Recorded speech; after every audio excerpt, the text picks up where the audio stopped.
And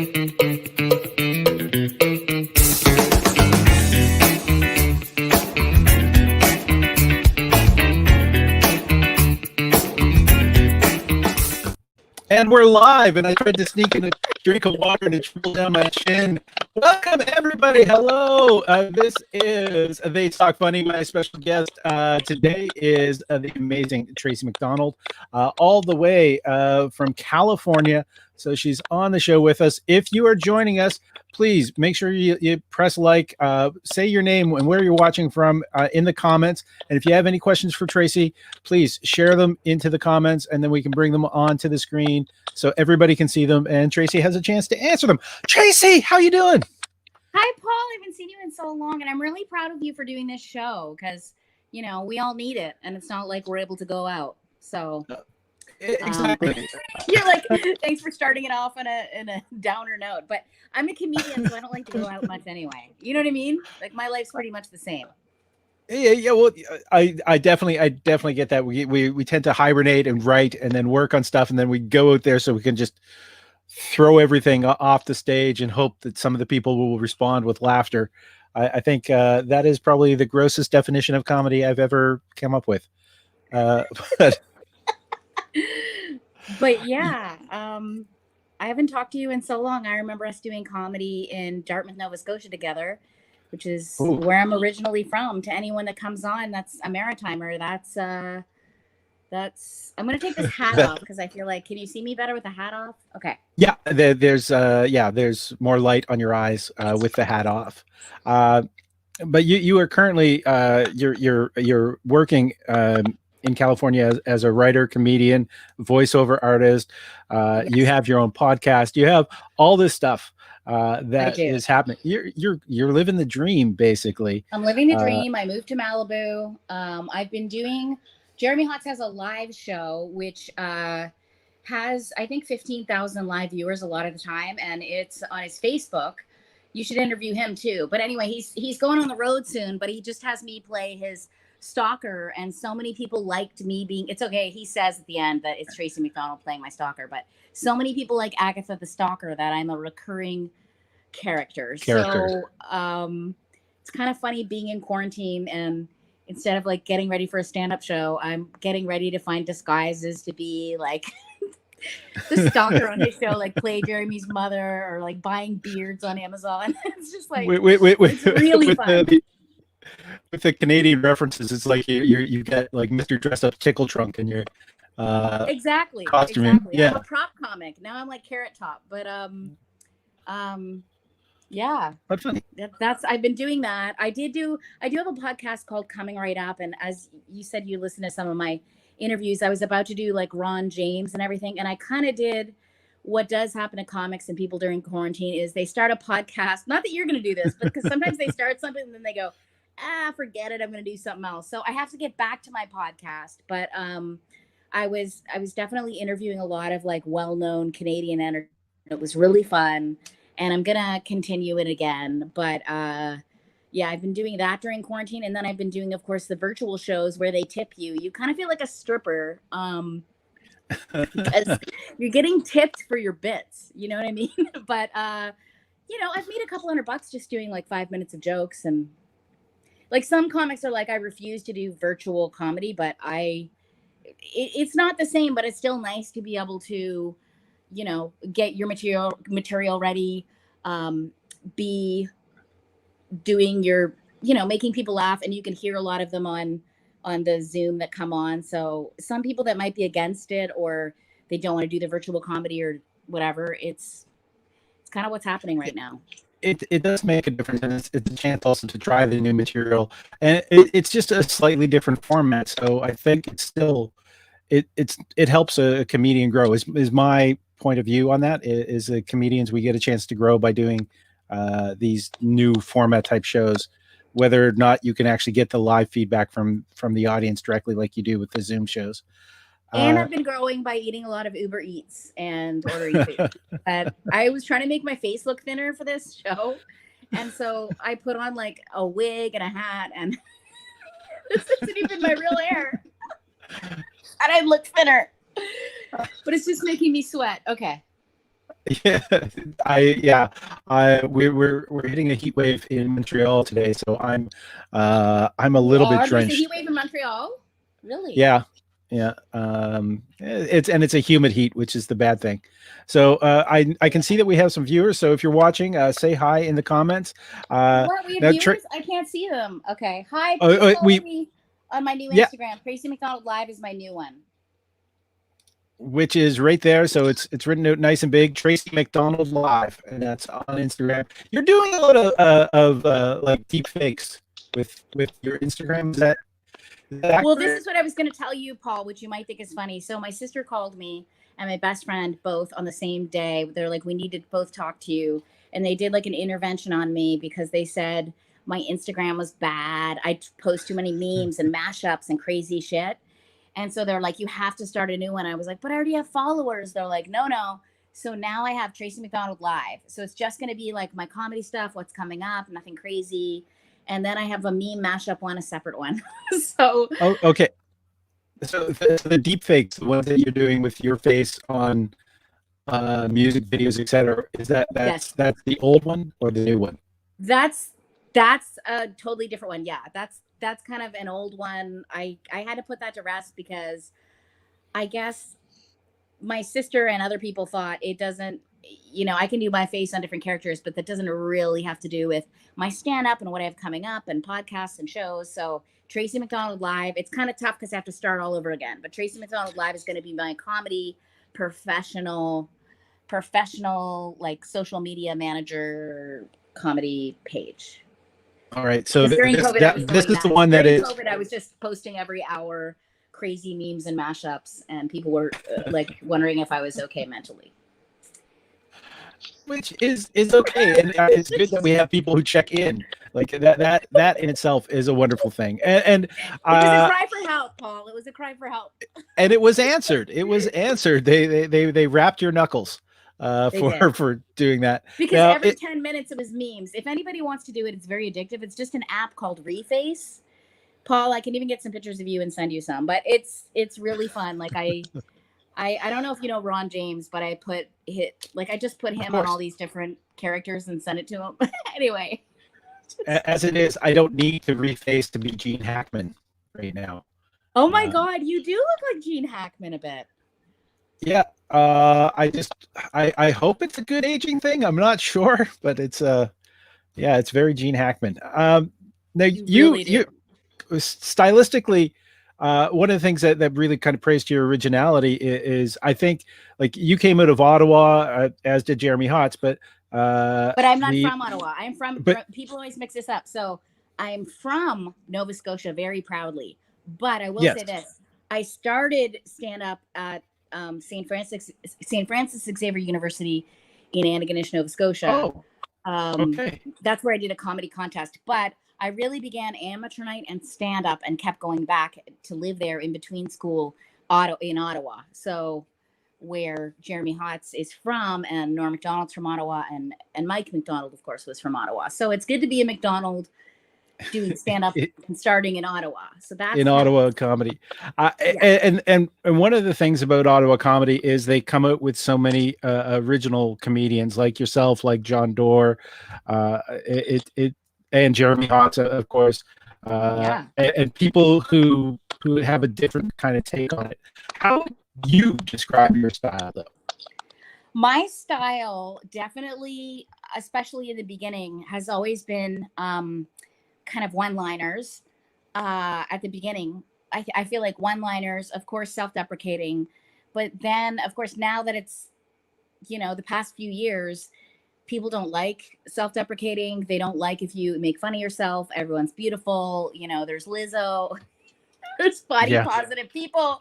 So it's much more, it's still kind of, I think it's more dark and edgy now, my humor, and I do more stories, but I definitely started as a one-liner comic. So I'd have to remember, I remember in one of my first 45-minute set was 110 jokes I had to remember. yeah, Now I try to do more stories. stories, which Yeah, but the thing is, from what I remember of your comedy, you even in your stories, you have punchline, punchline, punchline. You have rolling Yes, of punchlines. course. Oh yeah, there has to So be. the story is just kind of an easier way for you to put your one-liners together. Eat more Yeah. easily rememberable form. Yeah. And the truth is, I never wanted to be a comedian. I wanted to be a crown prosecutor or like a lawyer. But my friends dared me to go in a contest. But I wouldn't say, I was always funny in the way that I would say some kind of one liner. I was very like sarcastic and kind of, how do you explain it?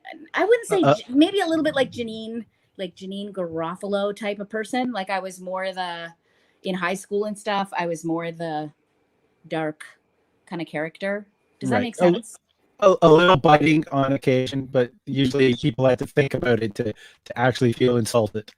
It was, yeah, Exactly. you were smart and biting, and very much to the point. And I That grew up with I grew up with like a thin, athletic, super smart twin sister. So that kind of added to I'm like, well, I don't know, maybe she's going running. I'm going to go, whatever I was doing in school, have a smoke or whatever I would say. But that was just more who I was, which I was like, wow, I had the personality of a bitter comic when I was still a teenager. No, I don't know.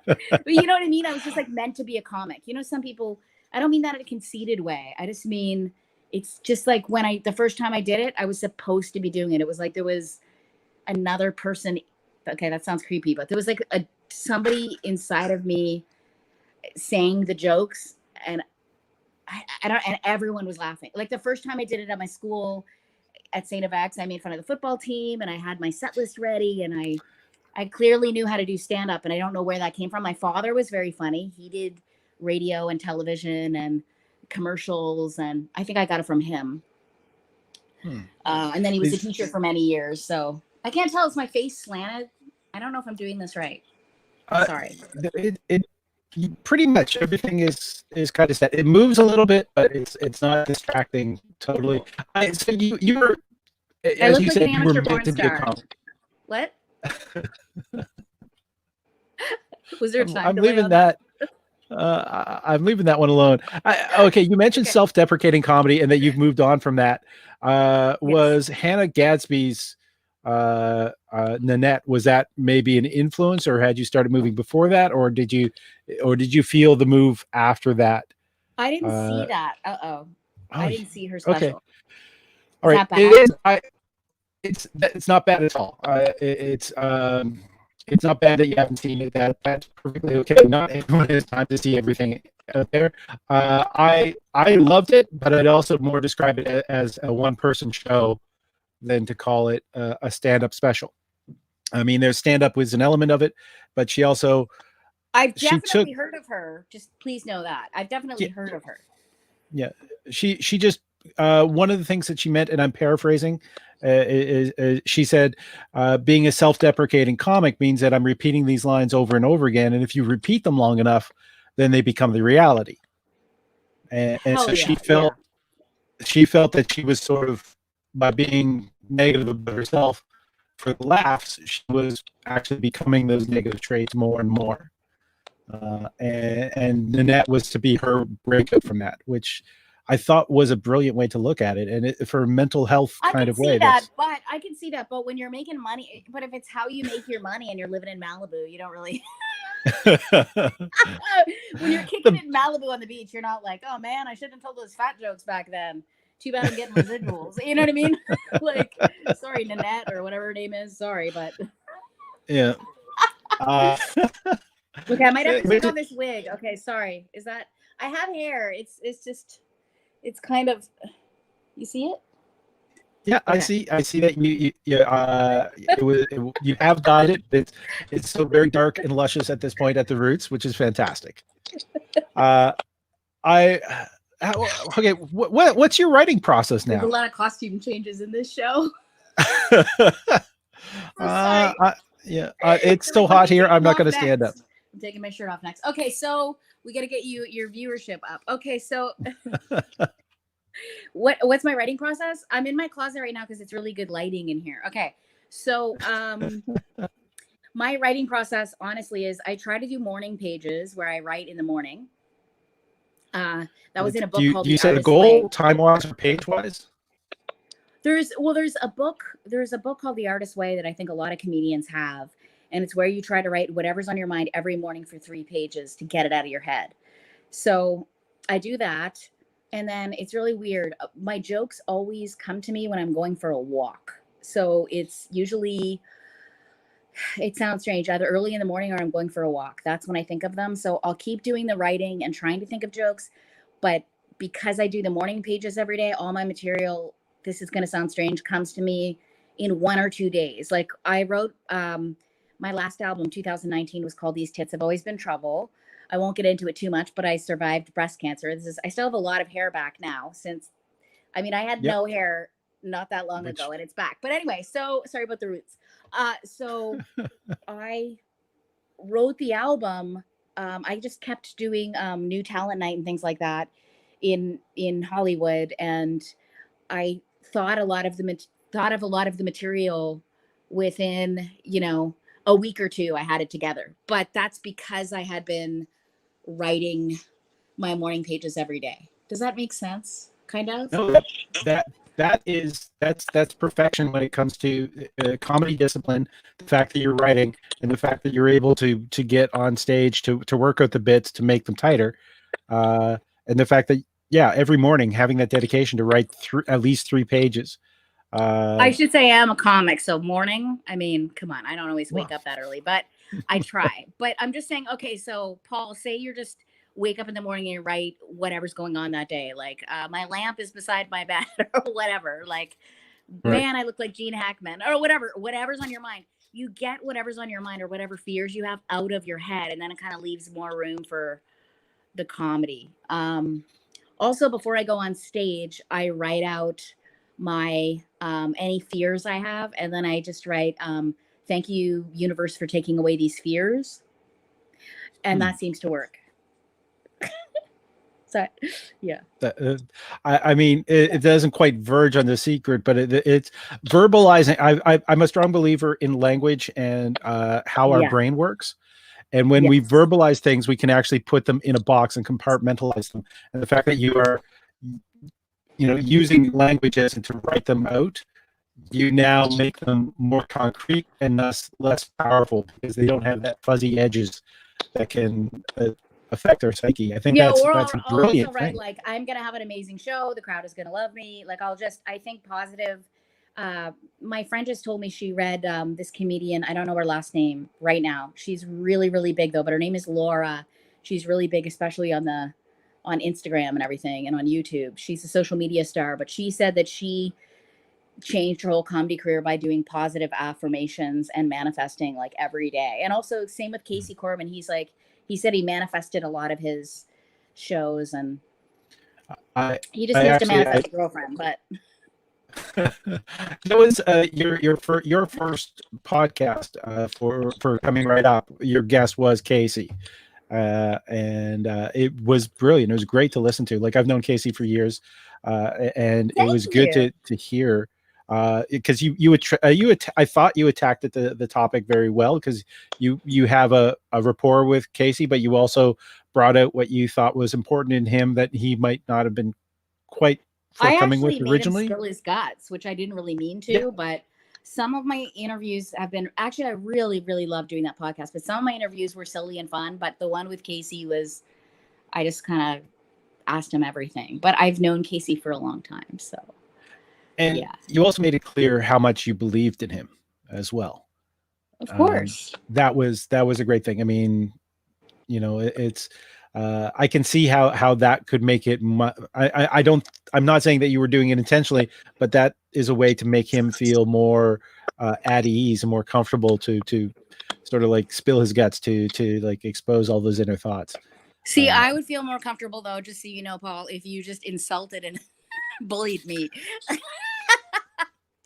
Then I would open up more. That's what I'm more used to. I'm just playing. Yeah, but have I ever done that? I'm not that guy. You want to know what's funny is Casey did always tease me, and we had a picture of me, him, and Pauly Shore, and he actually got me deleted out of the photo just to be mean, like got me and he would torture me and be mean to me. And then I found out recently, he's like, oh, it's just because I had a big crush on you. I was like, what? You know, you pulled the girl's hair, you had a crush on her. So yeah.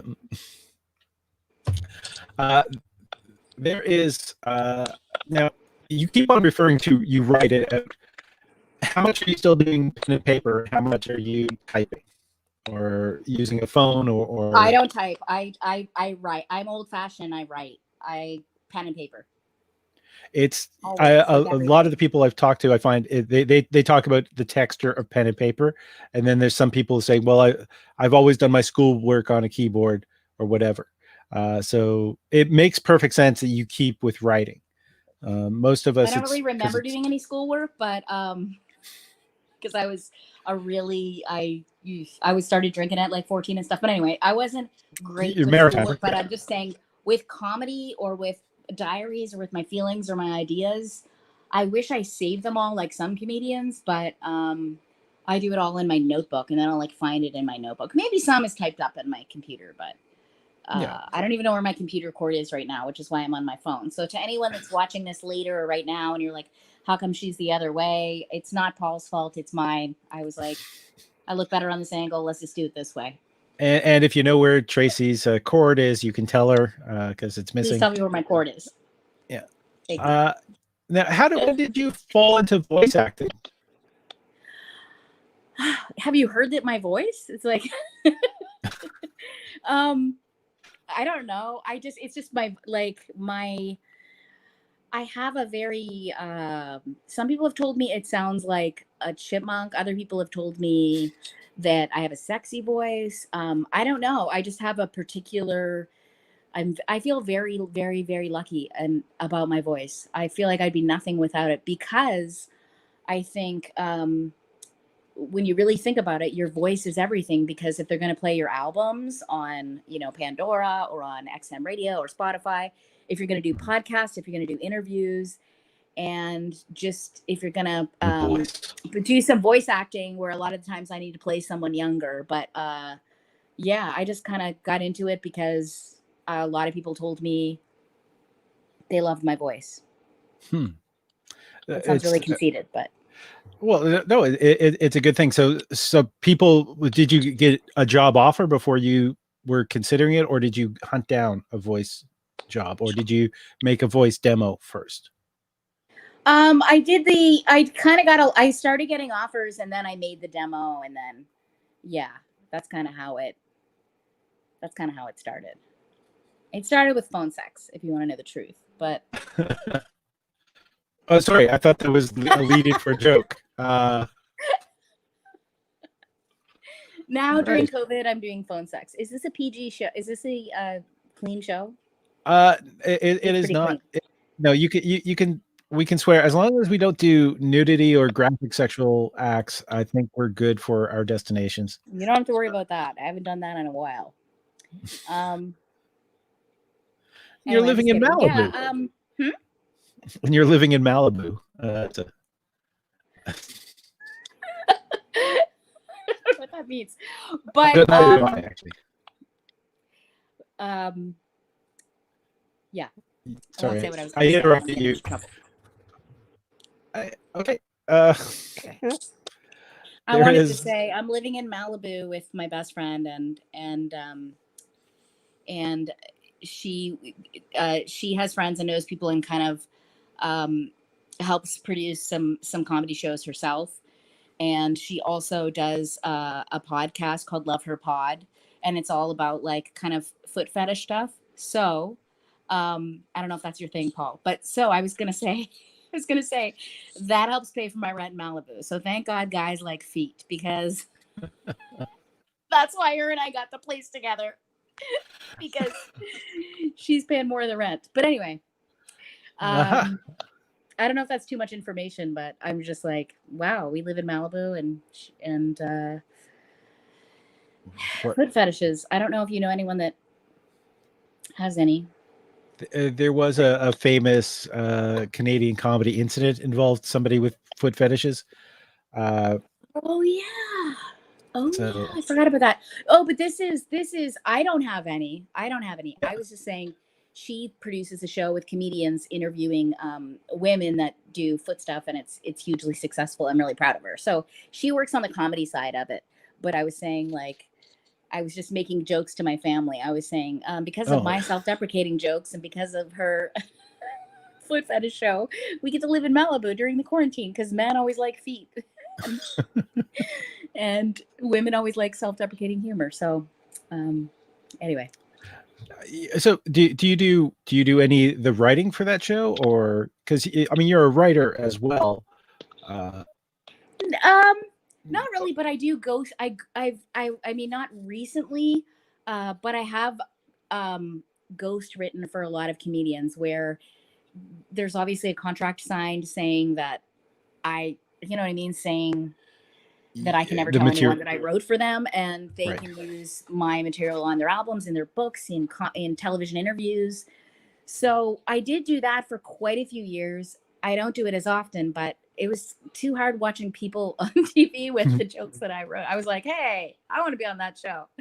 So, but yes, I've definitely, I've definitely been able to make a living from my voice, from my comedy, from my writing, and I feel really, honestly, I feel really lucky. But I do hope that I hope that they find a cure or a vaccination or something for this COVID. I know we don't want to talk about it too much, but I was just going to say, imagine how much it just makes you appreciate everybody, like I appreciate like seeing people and hugging, being able to hug people again and do stand up and just have things back to normal. Yeah, it's missing crowds is perfect. It's a good thing that we recognize how it hurts us, but at the same time, there's been these new opportunities. Like you started coming right up just after.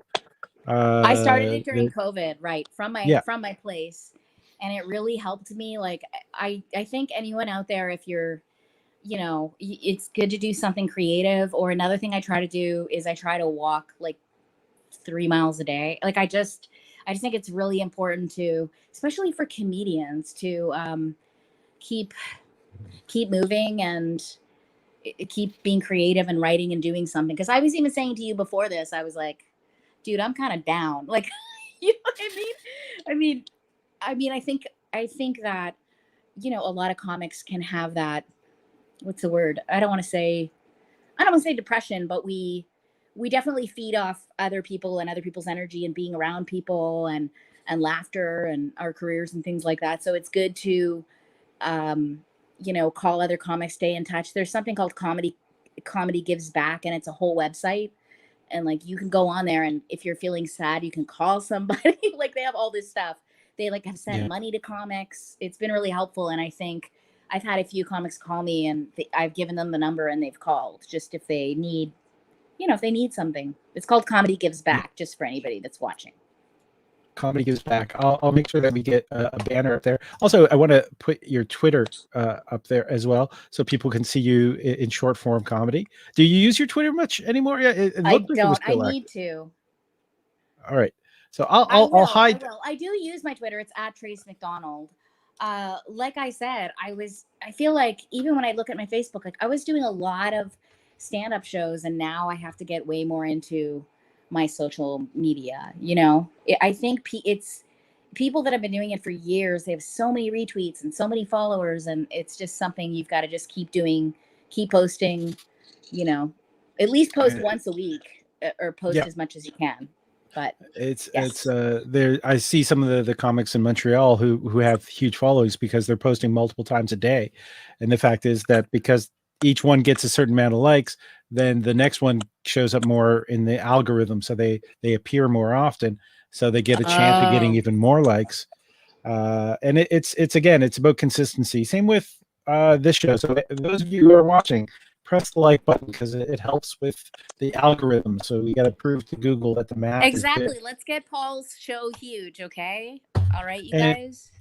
Comedy gives back. That's what people should search for if they want to find out about this That's what people website. should search for. They comedians that have lost work during COVID, they have sent money to. Obviously, you have to prove like, hey, I missed out on this work. This is what I was supposed to be doing. You have to give proof because otherwise, you'd have, you know, otherwise you'd have Trump would be applying. Yeah, everybody would apply. So you have to have proof of what you had coming up. But they've, you know, I have when I first when COVID first happened and I was supposed to have been doing some shows. I mean, they have a lot of comedians to deal with, but they sent me a bit of money, and they sent a lot of people I know just that lost work on the cruise ship some money. And then, like I said, they also have, you know, a therapist on hand, and they have Zoom meetings for comics, and it's run by comics and people in the comedy industry, and it's just to help give back, and I think it's really great and needed. That I only called the number once. I only called the number if you're sad once. Paul's like, oh shit, is this intervention? What is it? No, I'm thinking maybe I should give it a call. You're like, I'm gonna give it a call after this interview. But I will tell you, Paul, I don't have a huge social media following, but I will definitely, you know, send this out to people and tell people about your show. You know, if you need me to. If there's anybody. I don't have a need, but you know, I'd like for it to be a bit more popular. But that's I you know how I'm not pushy. I'm really bad at self-promotion, so I do what I do, mainly because I feel driven to do that. I've got so many But I questions. think the less pushy, the better. If you're too pushy, people are like, I don't want to. I'm not going to follow it. Yeah. But if you're just cool and like, hey, this is my show, and I'm having comedians on, and we're really talking about the writing process and everything, then you'll just naturally start to get, you know, a bigger and bigger following. I'm trying to show my tattoos. Okay, that's supposed to be a Nova Scotia flower. I don't know if you can see it. Is it? Can you see it? Okay, what flower is that? That's not a thistle. Maybe my wrist isn't as skinny as it used to be. It's a Nova Scotia Mayflower. Oh, the Mayflower. Okay, yes. All right, there it is. There's in front of the camera. Okay. Yeah.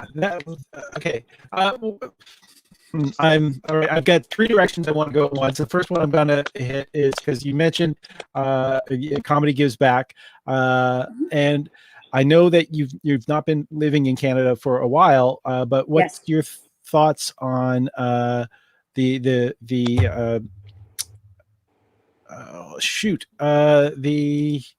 Canadian? Yeah, the organization Sandra Beclatini's, like the what is it called? Why am I blanking on this one? The CASC, the Canadian Association of Stand-Up Comics. I don't know about I don't know about that association. Is that helping Canadian comics? The comedy gives back is, I mean, it's for all comics, but I don't know if, I think Canadian comics can certainly go on there too.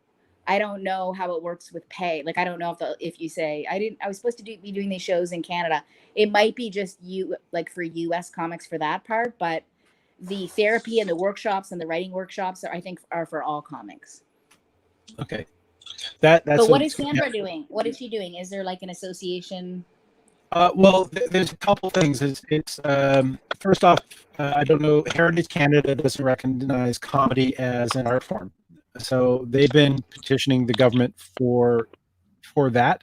They managed to the CERB, which is the Canadian Emergency Response Benefits, that ended up. I'm not sure if it was the CASC that helped get comedians recognized in that. I think it's because as long as you made, you know, over 5,000 in the previous year and you lost work, you were able to apply for the CERB. That's awesome. They've been trying to basically get the comedy recognized as an art form, and to get comedy to be able to apply for grants in Canada, which it could only do if it was part of a theater show or part of some other culture fest.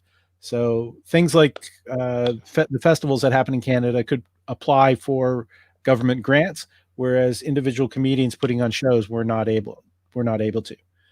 Are they able to now? Not yet, but it's still working See, for they it. need to make it more fair. That's why I moved. Well, That's why comedians move sometimes, because yeah, I don't know, they feel like it's sometimes harder to get. I shouldn't say that. I love Canada and I play Canada a lot, but I feel like it's hard to be Canada needs to be more open to recognizing individual comedians. It always seems to be like, you know what I'm trying to say? Yeah. I don't want to get into trouble, but I feel like they have their favorites and that's it, and then they don't kind of move beyond the favorites. And I think there needs to be more success with individual comedians, having shows, and I don't know. I can really see it living. I live in Quebec, so I can really see that the francophone arts, the francophone comedians have a star system. So the A-list comics are known, but people also know of the B's and the C-list comics. They're known. Same with England, I feel like, right? I don't know. It's a lot like. Sorry, I didn't quite hear you. I said same with England, kind of. Right? Yes. Same with England, but I was gonna say, in the States, it's like, I mean, I know there's way more comics out here, but it's not always just the same. Like, I feel like, I don't know if you can hear the fire truck. Malibu's on fire. Yeah, Korea's on fire. I think that there's just more. They just give so many comedians a chance, and there's so many different clubs. I guess it's a bigger place, but I just feel like there's more. They do. I mean, they do. Comedy Central presents. They do 15. I think they do 15 comics a year, and they do 3 women. Yeah, 3 women, 12 men. It's. I don't know. It is population density kind of. Of course. Makes a difference as to why there's so much more opportunity in the States. But I think. But you know what I mean? Like, you could have a show. Yeah. They could go, okay, Paul Ash, you're going to do your comedy interview show on CBC, and then we're also going to have Casey Corbett, like just way more Canadian comedians having shows on television or shows on radio. There's room for it. There's lots of room for it. There is, and there's a lot of low budget ones, and it's if the powers that be were promoting individual artists and acts, like I mean, Steve Patterson has a lot of name recognition, and he do an excellent late night talk show. Like, he'd be perfect for it. But it's not happened as yet. No, he doesn't yet. He should. He should have a talk show. He's already a name, but that's what I'm saying. There needs to be more, even like The View or something, but all comics. Like, there should be way more comedy in Canada. There's like more channels, more shows where there's not always the same people in the same group. There needs to be more like diversity and more comedy shows. Sorry that I'm sweating. Trust me, I've been doing it the entire show. It's I You're like, I hope she doesn't take her top off. She's taking off her wig. She's showing her tattoos. Well, you got a whole secondary wardrobe right behind you, so it's all good. Whereas I've got like a fake. I can't even make that wiggle, but that's just a green cloth behind me. I don't have a brick wall behind me. That's just there, so you don't see how. I was gonna say, I literally thought you had brick. Wow. Yeah. No, my apartment's not that nice. That's to hide the urban decay. That's what that's for. Okay, that's hilarious. All right, I'm gonna jump way back in the conversation. Okay. You wanted to be a crown prosecutor? Like, I was gonna say, these are crown prosecutors. There's only crown prosecutors in Canada, right? Correct. Not in the States. Yeah. Okay, I thought so, because when I mentioned the States, the States have. What are they called in the States? The prosecutors. They're prosecuting attorneys. They work for Law and Order. Come on, I gotta have that Law and Order in memory. My memory's going, and it's been really scaring me. There's the district attorney's office. Well, then I can be on the show again, because you won't remember having me on. Yay! And I'll just ask you the same questions again. I took law in university and in high school. I don't know. I wanted to be a lawyer. It even says it in my diary. I think it says in my diary I'm either going to end up being crown prosecutor or a comedian. Hmm. I guess I chose comedian. So prophetic. Now, you went to St. FX. Did you get an X-ring? I did get one, and I feel very bad because I lost my X-ring and I didn't get it. I didn't get a new one. But yes, I went to St. FX. My dad, some of my nieces and other sisters, we all like have our X-ring photos and are very proud of going there. But yeah, I did actually lose some weight and the ring came off. But yes, I don't have it on, but yeah. When I did my Comedy Now special, I have my ring on though, and I am going to order another one soon. This is because that's St. FX has actually produced some fine Canadian comedians. Yes, Jerry D. Jerry D. Nikki Payne, Daryl Purvis. Nikki Payne. I don't know if she went to St. FX, but Nikki Payne is from the Maritimes. Yeah, no, I'm pretty sure she went to St. FX. Oh, she did? I didn't know that. Daryl Purvis is very proud. He lists them all the time, all the other comedians who have their X-rings. So definitely, yeah, Daryl Purvis. I feel like we're missing some other people here. Jay Malone. I know Jay Malone from Nova Scotia. Jay Malone. I'm not sure if he graduated from St. FX, but the Trailer Park Boys, Bubbles from the Trailer Park Boys. Mike Smith. I remember him going to St. FX. Do you remember his band? His band, yes, I remember his band. I remember him going in campus comedy. Yeah,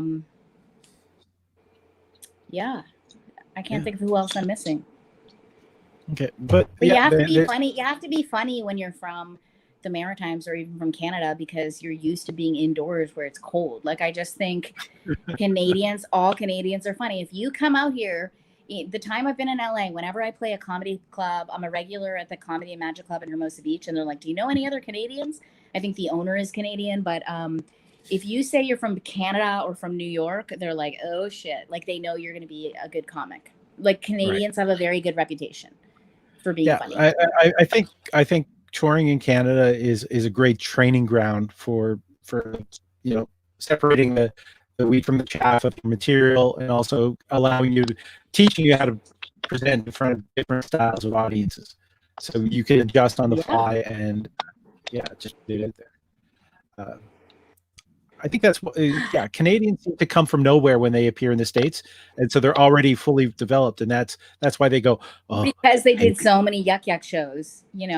I know now there's more clubs than just Yuck Yucks, but Yuck Yucks, no matter what, I mean, some people say positive things about Yuck Yucks. Some people say, hey, I want to do other clubs besides Yuck Yucks. I have no issue with them. I'm just saying because there is so many Yuck Yucks clubs across Canada, it helps you build up your act because you get to travel and, on top of that, the road shows, you end up going up north to places that you are the entertainment for the month.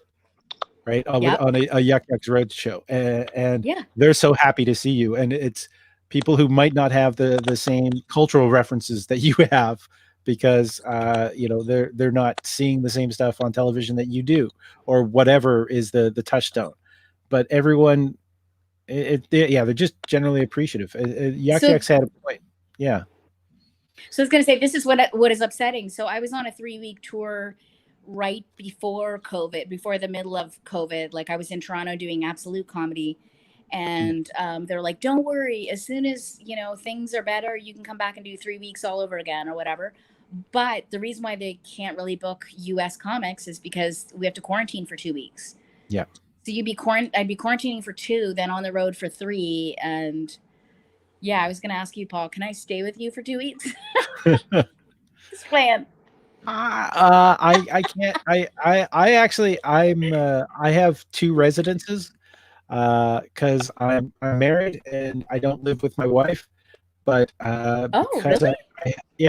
I have a roommate who is a cancer survivor, which means he's immunosuppressed, and so I have to. If I go to my wife's place, I stay there for 2 weeks before I come back. Wow. So I was going to ask you how because I went through cancer, but I'm totally cancer free as of a couple years ago. But they say you're not immune compromised anymore if it's been over 8 months to a year since your chemo and radiation. Okay, because he got a call to remind him he was, and it's like over 10 years. Oh. So it might be the type of cancer he had, which I doubt you had. So okay. Okay, so it's just different kinds. Yeah, it I guess depends on what the chemo is targeting. So he's diabetic and a cancer survivor. So okay, yeah, that makes sense. Yeah, I mean, I think I still have to be careful, but I haven't been I haven't been going crazy or anything. And I did move to Malibu, where it's a lot less people than when I was in the middle of Hollywood. Literally people looting and protesting like right around where I live. And now I'm kind of further away. But yeah, wow, I didn't know that about you. That's crazy. That's a smart idea, to not live with somebody that you're married to. It's one way to have our own space. Johnny Cash always said just have different bathrooms. That's smart. We've just taken it to extreme. We have the bathrooms in different different neighborhoods. So that's awesome. Well, no, what I was going to tell you is it's kind of funny because I used to drink a lot, and I don't anymore, but I fell a lot when I was drinking on the ice in Canada, and I guess I had like a bone injury. But because my bone injury it's kind of on my butt, I fell on my butt, but I got a booty, so I was okay. So anyway, they were like, oh my God, they did an MRI and all these tests, and they're like, you might have bone cancer. I go, what the fuck? They go, it might have spread to your bones. Oh, sorry for swearing. They're like, it might have spread to your bones. I go, what do you mean? They're like, you have a bone island. And I was like, that sounds like the worst like reality show ever, Bone Island. Just bone and leave. But anyway, copyrighted. You could probably sell that to one of those channels.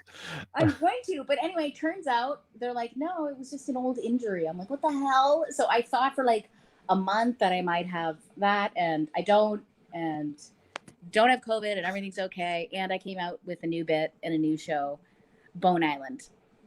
Bone Island. Maybe I'll have it'll be only Canadian comics though. Only Canadian comics going to play in Canada. So spread the word. There is Bone Island. It's a thing. You've heard it first here on They Talk Funny with my special guest Tracey MacDonald. So we've talked about how online has become more of a thing. When there is a vaccine, do you think it's going to go away completely like it was before, or do you think it's going to still be there? I hope it ends up being just like the flu, where it happens, but you're okay, and maybe you can get the flu shot if you want it. I don't know. I hope they figure it out. Well, yeah, it's what if they get a vaccination, but then some people don't want to get vaccinated? Maybe they'll just find a cure. Well, that's what the vaccine would be a cure. I should have been a blonde. Right? I'm like, it's a cure. I hope they find a cure. Hey, Tim Ruckliff wants to say he's the curse of Bone Island. Better watch it. Bone Island. Oh, hi, Tim. See, we got some people on. Yeah, we have. Well, we definitely have. I've been seeing the numbers, just not a lot of people talking. So people are interested in listening to what you. Currently, we're down to 3 at this point. But we were up at 8 for a little while. So it's. Sorry, I'm not Amy Schumer. You were brilliant. You were funny. You want me to show you my boobs? No, I do want to honestly say, I need to up my social media presence. If I did, you'd probably have more people on right now. But it's okay. It's okay. I need to do the same thing. I'm just happy to talk to you. I don't care if anybody's watching. Like, you know what I mean? I'm just happy to talk to you. I have been single. I'm still looking for a man. So. All right, Tim knows. I just realized how high the sweat marks are getting on my shirt. So it's. I know. How much more time do we have? Is this an hour? I actually go for a minimum of a half hour, and we've been past that. We're at 50 minutes. It was an hour. No, it's an hour-long show. I didn't know. I don't have some industry or network exec breathing down my back saying it has to be this. It goes as long as we're having fun, and I'm enjoying talking with you. So it's good to talk to you, and it's good to see you smile. Well, and awesome. It's good. I do want to say for the people that come on, and I'm going to post this on my social media, that I have 3 albums on Spotify. One's called Always Scared, because my favorite comedian's Chris Rock. His was Never Scared. One's called Live in Los Angeles, and one is called These Tits Have Always Been Trouble. So and then my podcast is called Coming Right Up. I'm just trying to plug myself and insert joke there. And that's what's going on with me. I'm also single. I'm looking for a man that's COVID free and that he doesn't have to necessarily. I mean, he could buy me dinner, but I just want a guy that could, I live up on a balcony. Maybe he could throw a rose up, throw a flower up, not just Netflix and chill. Like all these guys, these guys. Someone who supports himself, has his own life, but will dedicate it to you, to make sure that you get enough attention. Yes. Yep. Just dedicate his whole life to me, be in love with me, and post my social media for me. If you know anyone. I will. Let's try to get the viewers out there to share that and find out for sure. But Tim, if you know anyone, I think Tim's a married man though. But that's one thing we can always look for. Oh, Tim has wanted to comment. Where'd it go? There it is. He's asking if yes. There he goes. Yes, the PG enough for your 15-year-old, definitely. And he's been married for 20 years. So. Aw, that's so sweet. Well, you're lost, Tim. You're lost. No, listen to my album, Tim. Listen to the albums. Follow me on Instagram and everything. Get everyone too. Yeah. Well, no, it's really cool because I actually live with my best friend and my goddaughter. So I live with the 3-year-old. So it's kind of like I have a kid, and it keeps me busy all day long. Okay. I thought Did you ever have kids, Paul? Yes. When we've known each other, I've had children pretty much the entire time we've known each other. I actually have an adult at this point in time. Oh my gosh. Yeah, and she has. I remember a long time ago. You've had kids for a long time. Yeah. What's wrong with my memory? Sorry. Oh, it's quite okay. She recently, her and her husband bought a house, and she has enough faith in my comedy and acting career to have said that. By the way, we've got a room if you ever need to go live someplace. So.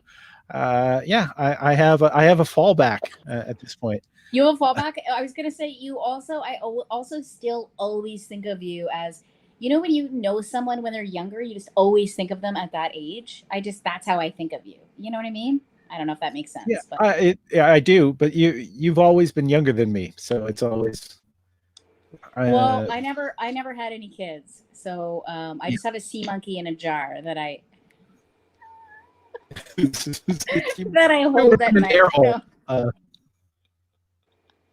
should have seen your face. Your face just went still when I said that. Sea monkeys are of I always in the comic book panels where they had the ads for the sea monkeys, they look so awesome, and then it's krill. My brother always says to me, he's like, I'll pay you $100 if you mention that you have a sea monkey in a jar at any time. So I'll get $100 from him just for mentioning it on this show. I'm not kidding. Because he thinks it's really awkward and weird, but funny only to him. He has a weird sense of humor. So.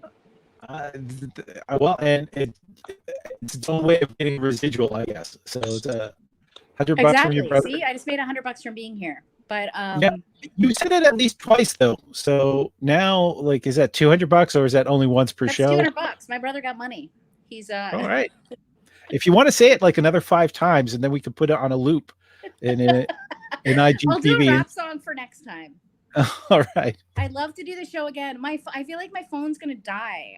Okay. Then I definitely, you've got 3 albums at which people can find it, because you're going to post links to them from your Instagram, right? Yes, and I really need followers on Twitter and on Instagram. I will post everything, but yeah, I would love to get more followers, and I'd love to do your show again. And if anybody out there is having a rough time during quarantine and they need like somebody to talk to and make them laugh, they can always message me too. Right. I just put up the Comedy Gives Back automatically, but Tracey is there as well. Tracey gives back too. Okay. Okay. All right. It's Tracey Gives Back. Comedy Gives Back. Here we are. I don't know what kind of voice I'm doing. I'm not sure. I like it. Oh, Tim followed me. There we go. There we are. You got your followers. We are. I'm doing it all for Tim. I'm doing it all for Tim. We're doing it all for Tim. Tim. Paul, and I really appreciate doing the show. I'm glad you're here. Thank you for everybody who's been watching. Thank you for anyone who's watched it on repeat. If you're watching on a repeat, go find more Tracey MacDonald. Find her albums. Yeah, follow her on YouTube Instagram too. You can find me everywhere. Google me, and also please like and follow Paul's show because it's awesome. Thank you very much, Tracey MacDonald. Have yourself a wonderful week. All right, we'll chat again soon. Definitely. I gotta go shower.